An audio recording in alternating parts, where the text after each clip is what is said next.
And now, a workshop of the McAllen City Commission. All workshops are open to the public in accordance with the Texas Open Meetings Act. These workshops allow for detailed staff presentations. Gracias, todo bien. It's an old one. Okay, thank you, appreciate it. Good afternoon, everyone. I'll call this workshop to order. We're going to begin with item number 1. Are there any questions related to today's regular meeting on today's agenda? None here. None. Okay, there being no questions, we'll go on to item number 2. Thank you, Mayor Pro Tem, members of the commission. We've got a short presentation on the next phase of the Capra Park. I think we've got a good idea of the things that you'd like to see, but we want to make sure that we're still on the same page with you. And we also want to talk about the name and maybe a little bit of what we've not heard before as to where that name comes from. And so I think that there should be some consideration towards that when we move forward with the name, but it'll be up to you on how we move forward. Eduardo? Thanks, Mayor Pro Tem. Thank you for having us today. So, as Mayor mentioned, we're going to go over a brief update of the Capra Campground project. We brought this back to you in workshop September of 2023, and we're just going to give you some updates on this project. So, as we go through, we'll look at some of the design concepts and an example of the amenities, proposed facility names, and then the bid proposed funding. So as you can see here in this first slide, it's just the overview of what the park is going to look like once construction starts. And so if you have any questions at any time, please feel free to ask. As we get to this slide, we did make some modifications based on the last workshop. So as you can see, the blue line there is going to represent the main walking trail, which is about 4,000 square feet, and that will be DG, made up of the DG material. Up north, DG is decomposed granite, and that's what we're going to install as the main walking trail around the lake, and again, that will be about 4,000 square feet. We're going to add an additional 2,000 square feet on the perimeter of the map. And so that's going to get the bikers from the parking lot out to the drainage ditch on the west side, as well as an emergency access trail that we will have gators going on.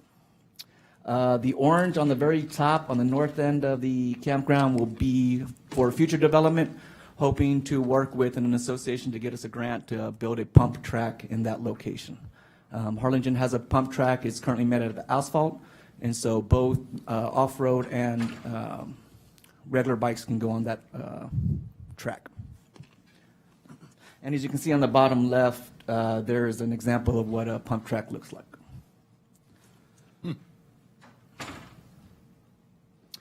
This is the gazebo that we're having Real built. quick, I'm sorry, Denny. Yes, sir. So it's a 6,000 square feet walking trail, including a 2,000 square feet biking trail. But how long? So that 4,000 square feet is about a quarter of a mile. Okay. Walking trail, and that would, again, that would be our main blue trail. And we will have secondary trails that are going to be man-made throughout the property as So well. one quarter of a mile. Quarter of a mile. Perfect, perfect. 6,000 square? Linear feet. Linear feet. Sorry, linear Oh, feet. okay, that's why- Yeah, 6,000 linear That's feet. why. I'm sorry then. Yes, I sir. had to quit because I saw square. So 4,000 linear feet for the walking trail, and then 2,000 on the perimeter for the biking and accessibility trail. Thank you. So here's the gazebo. Last time we showed you, it was the concept from the architect, the rendering that we did. And so the picture up there is what it's going to look like when we start construction. Here are the camp pads. These are going to be 12 by 12 oversized campgrounds with the 9 by 9 camping pad inside that.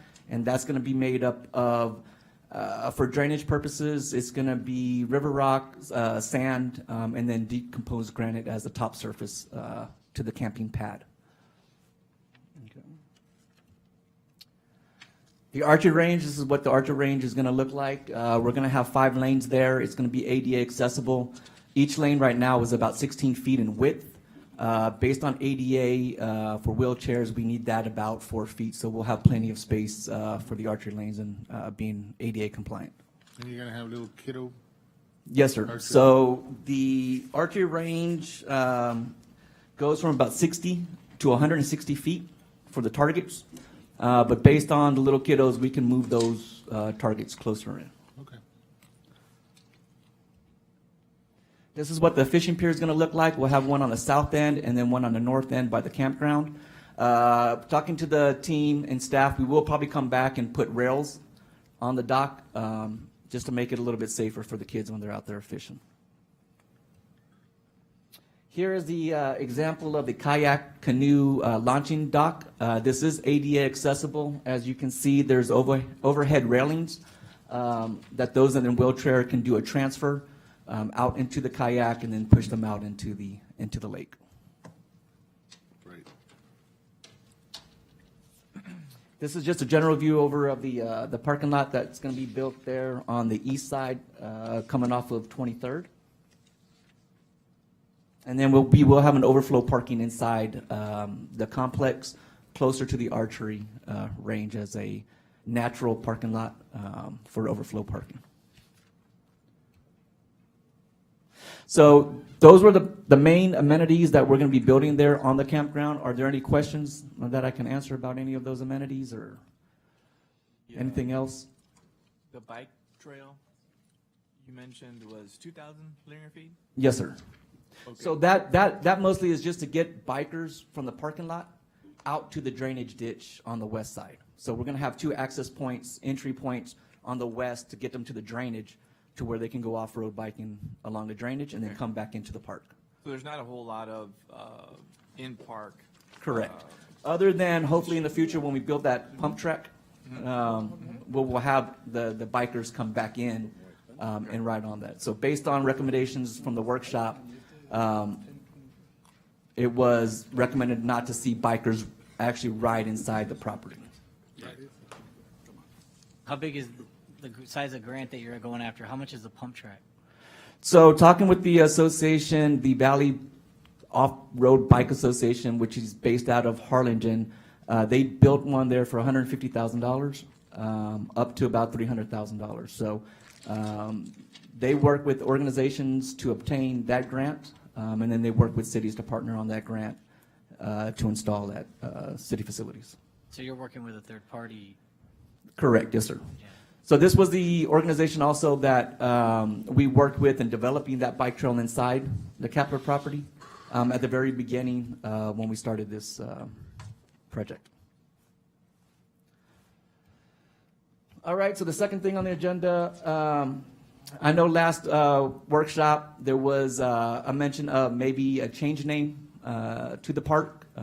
Currently, when we brought it up, it was Kepler Campgrounds.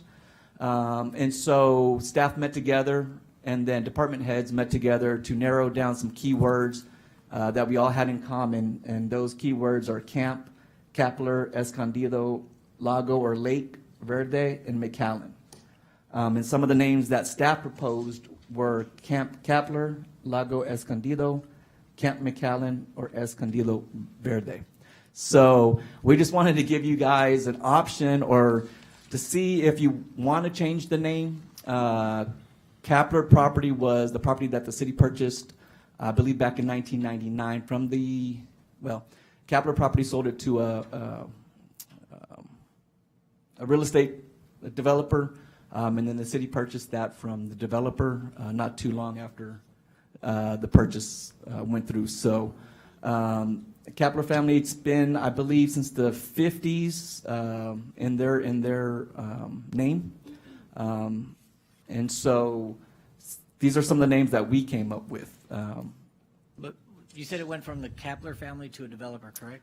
Yes, sir. So did they expect the developer to maintain some type of naming rights? Or would the developer have changed it and done something and it would have been just? From the research I did, I could not find that. And we don't have to make that decision today, you know, obviously. And I'd really like to do a little research, because I was under the impression that part of it was donated. I was gonna Okay. exactly ask you for that, because that was my impression as well. I think That makes it's a important difference. That you know that, Yes. yeah. Because a couple of people from the community, I don't know if anyone talked to the staff, but approached me directly. I would call them community leaders, and said, they gave me the impression that that's what happened. And they felt like, that was kind of owed a little bit to the Kapplers. Okay. So, we can have the discussion today.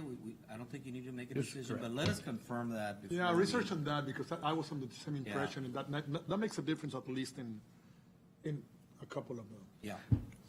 Correct, and Roy's correct. In some of the research, there was the word donation used. It just didn't go into specific details about what was donated to the city, but we'll look further into that. Okay. Appreciate it. Okay, next we're going to go, Eduardo's going to talk about some of the bid and alternates for the project.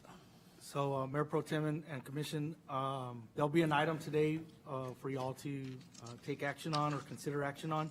And so we wanted to discuss that a little bit. As Denny explained, this is a 20-acre site. It's a very unique part. It's something that I think City Commission wants to get done. And so we had bids come in, and we'll show the lowest responsive base bid came in at $1.7 million. When we add the alternates in, we're at $1,861,709. The budget we had for this project was about $1,559,510. So when we add in one, we're about $150,000 over, and then in order to include these alternates, we would need another $150,000. Well, we wanted to propose to Commission as part of the item that we're doing today is that we reclass some funds. We do have an alley improvement fund that is funded at $3.6 million. We wanted to take about 9.5% of those funds to help carry the shortfall on this project. And sitting down with Denny, going through this, when you look at these alternates and the price we got for these alternates, we think these are some of the best prices that you're gonna get. And so our consideration that we put on the next slide is we would take $340,000 from that project, and then we would fund the campground. What I would say a little bit about the alleys, just to kind of help Commission out, is we checked with Julia with CDBG.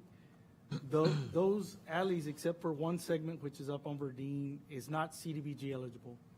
So at the time we go out for bids on those, and we're not able to, if we can't fit in all the alleys that we said we would do, we can go and seek CDBG funding and try to fund them through that source, whatever may not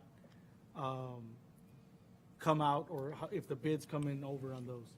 And so we open it up for any discussion that you may have as well. Sounds reasonable. Sounds good, yeah. Does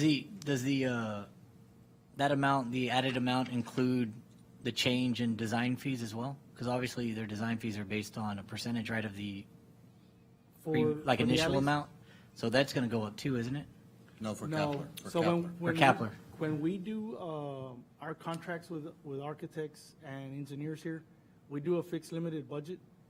So we sit down and we agree on the amenities, we agree on the concept, and they give, we tell them this is what the estimate we have, they give us back an estimate, we agree, we bring that to Commission and we lock in that price. And so if prices go up, they give us the packet for what it is. If that price were to come down, we don't take money back from them either, though. So if we were, inflation starting to go down, we start getting favorable pricing, they would still make their, let's say this one's at 8%, they would still make their 8% on the agreed fixed limited budget. I hope I explained myself. You did. Yep. Okay. Yeah, it sounds good. Any other comments on this one? Fantastic. Let's go build this thing. Yeah, Yep. All right, thank you, guys. thank you.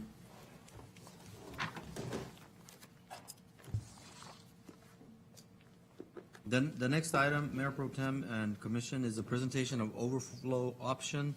This is a new idea that the staff has discussed with management, and we want to make a recommendation. It looks like it is fiscally reasonable, so we'll see what you think.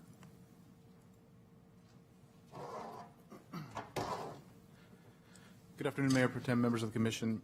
I wanted just to have a brief discussion about an overflow option for both microtransit and paratransit services that we provide. Just to give you a little bit of background, February of 2023, we executed a contract with RIDECO for microtransit, which we operate in the northwest part of town. It's an on-demand service that we have in that area in lieu of a fixed route. And then in November of 2023, we amended the contract to include paratransit. So basically, microtransit and paratransit are both under the RIDECO umbrella on one app. And so that makes it easier for customers to use both the fixed route and paratransit off of one system. When we did that amendment in November, RIDECO had established a contract with Uber as a service provider as well. So part of our amendment included language that we could turn on the Uber component at any time that we wanted. And so what we come here to do is, to just kind of get blessing from the commission to be able to turn that on as an overflow option. What does that mean? Basically, we have capacity both on microtransit and paratransit. For example, let's say our capacity is 50 trips a day on paratransit. And having the overflow option through Uber, if we have 51 trips and we can't do it with the resources that we have, we can send an Uber to pick up that extra passenger, so to speak. Granted, the passenger has to agree to take Uber as a service. And so, they'll get the option, and if they approve, then they can take the Uber trip. If they don't, then the system will look for the next rider to accept that trip as an overflow. And the same thing happens with microtransit. And so, as an example, we did a little bit of an analysis on what the service could cost per trip. And so they came up with an average of $2.20 per mile. I think it's an average of about 5 miles a trip. So the average fare would be about $11 to do one of these overflow trips. And the estimated time of arrival is about 7 minutes. Their actual time of arrival on the trips that they provide, that Uber provides locally to private passengers, is usually about a minute shorter than their estimated time. So in this case, would be like 6 minutes. And then the metric that they use to rate their efficiency is called this average CR, which is completed versus requested trips. 85 is a really good average. Anything above 70 is good. So basically, they have the demand that we would need to be able to take on this thing. So as an example, if we didn't have this overflow option, what we do currently is we might have to do one of two things: either send another vehicle, another driver, and right now with the capacity that would not be feasible. So we could send a clerk, and that would cost us about $11.41 a trip. A crew leader, $14.98 per trip. And then if we had to send a supervisor, which from time to time does happen, it would be $17.96 an hour. Now, if we didn't have anybody else and I had to go, I mean, I don't even want to go there, but the point is that we think that it's a really good option for us to explore. Again, the passenger would sign off on taking the Uber trip, and it would really help us grow without having to deploy an additional entire resource that wouldn't be utilized to its full potential. So as we start getting more and more overflow trips on Uber, it would dictate that we'd probably want to add another vehicle into service so that we can accommodate our patrons. But it's a kind of a creative approach to allow us to grow, sporadically. What are the hours of the micro? 6 a.m. to 8 p.m. 6 to 8? Oh, And okay. it's Monday through Saturday. Paratransit is again 6 to 8, Monday through Sunday. And paratransit operates the same as our fixed route, and we operate within 3/4 of a mile of an existing route. And as a result of the expansion, our service area grew a little bit, so we do anticipate the number of trips per day to grow as well. What is the volume on the Mini? I'm sorry? What's the volume of usage For for the Mini, for the, what do you call it? Microtransit? Micro, I'm sorry. we're averaging about 15 trips a day, more or less, on one vehicle. And so the cost of adding a second vehicle in service is substantial versus an $11 trip. Yeah, the key is that we're trying, this is a tool for us to use at peak hours.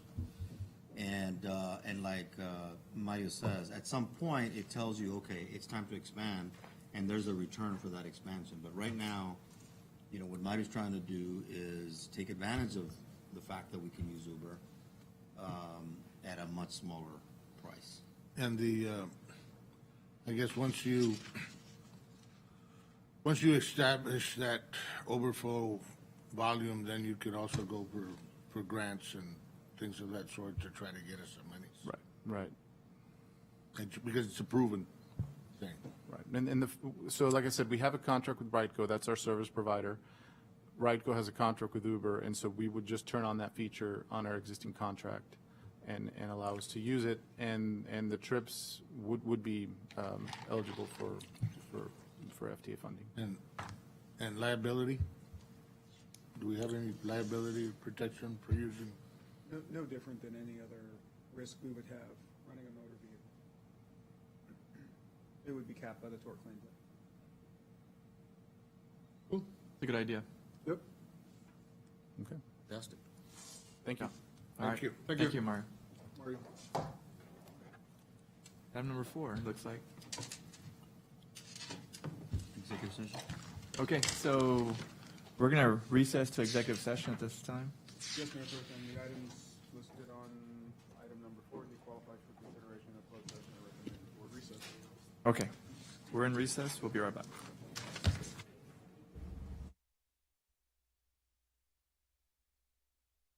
This concludes the workshop of the McAllen City Commission.